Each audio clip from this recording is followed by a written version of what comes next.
اعوذ باللہ من الشیطان الرجیم بسم اللہ الرحمن الرحیم۔ سورہ آل عمران آیت نمبر 40 اور 41 کی تلاوت کر رہی ہوں۔ قال رب أنى يكون لي غلام وقد بلغني الكبر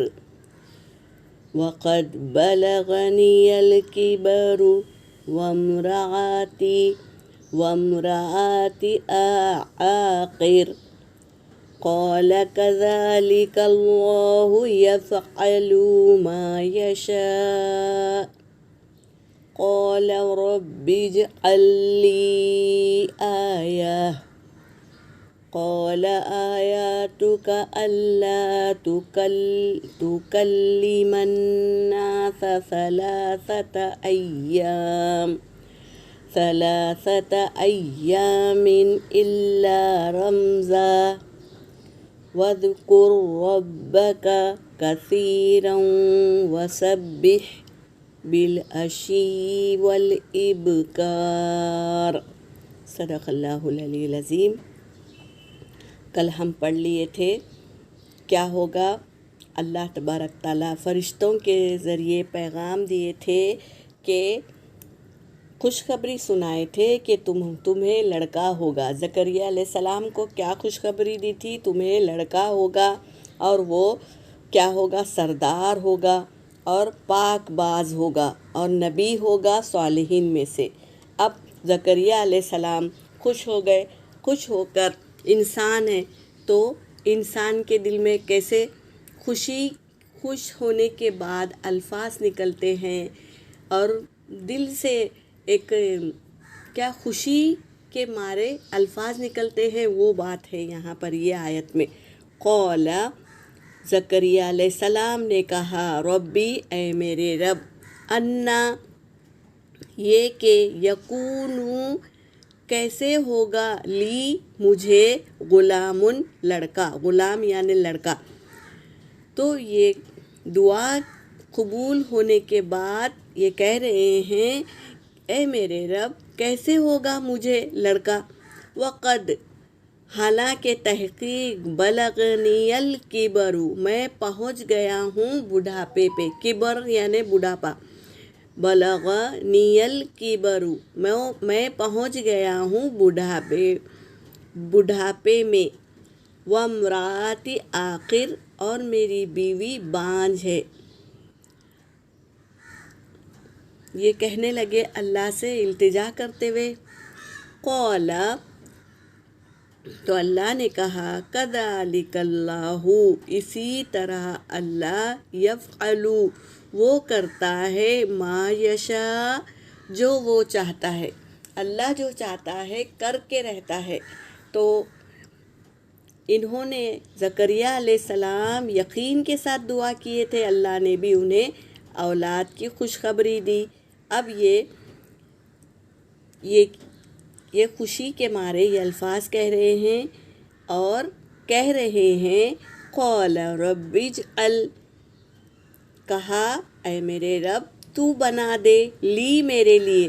اب بتا رہے ہیں، اب ہم بھی بولتے نا کوئی تو وجہ بتاؤ، کوئی تو چیز بتاؤ جس سے، تو یہ کہہ رہے ہیں قال رب اجعل لی اے اللہ اے میرے رب تو بنا دے میرے لیے آیا کوئی نشانی بتا دے، کیسے ہوگا کوئی نشانی بتا دے۔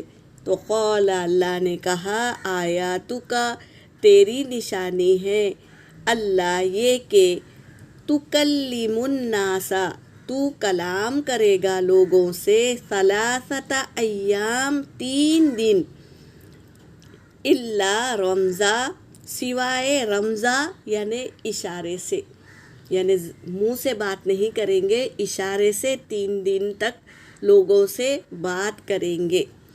یہ نشانی بتا دی اللہ نے کس کو؟ زکریا علیہ السلام کو، اور حکم دیا وذکر اور تو ذکر کر رب کا اپنے رب کا کثیرا بہت زیادہ، وسبح اور تسبیح بیان کر، بالعشی والابکار، صبح و شام۔ تو دیکھو اللہ تبارک تعالیٰ زکریہ علیہ السلام کو کیا کہہ رہے ہیں کہ میرے حکم کو مان، تو کلام کرے گا 3 دن اشارے سے، اور تو کیا کر، ذکر کر اپنے رب کا بہت زیادہ، تسبیح بیان کر صبح و شام۔ تو ہمیں بھی چاہیے کہ اللہ سے کچھ مانگے تو یقین کے ساتھ مانگے، اور دن رات اللہ کی تسبیح بیان کرے۔ وہ دینے والا ہے، رزق دینے والا وہ ہے، اولاد کا دینے والا تو اللہ ہے، اور اللہ نے جو نعمتیں ہم کو دی ہے اس کا شکر کرتے رہنا ہے، ذکر کرتے رہنا ہے۔ تو وہی اللہ آج بھی ہمارے سامنے ہے اور ہم غفلت میں ہیں۔ ہمارے نبیاں غفلت میں نہیں تھے، وہ مانگ کر چلے گئے اور ہدایت یافتہ زندگی گزار کر گئے۔ ہمیں بھی چاہیے کہ اللہ سے مانگے اور اللہ سے ہی یقین کے ساتھ ہر چیز مانگے۔ اللہ تبارک تعالیٰ ہمیں ایسا یقین، نبیوں والا یقین ہمیں بھی عطا کر، تاکہ ہم تجھ پر یقین کر کے تیری عبادت کرے اور تیرا ذکر کرے، اور دنیائی غفلت سے اپنے آپ کو بیدار کر کے تھوڑی دیر تجھ کو منانے کے لیے بس ہم عبادت کریں اور تجھ کو پکاریں۔ آمین یا رب العالمین۔ ہمیشہ تیرے ذکر سے ہماری زبان تر رہے، آمین یا رب العالمین۔ وآخر دعوانا ان الحمد للہ رب العالمین۔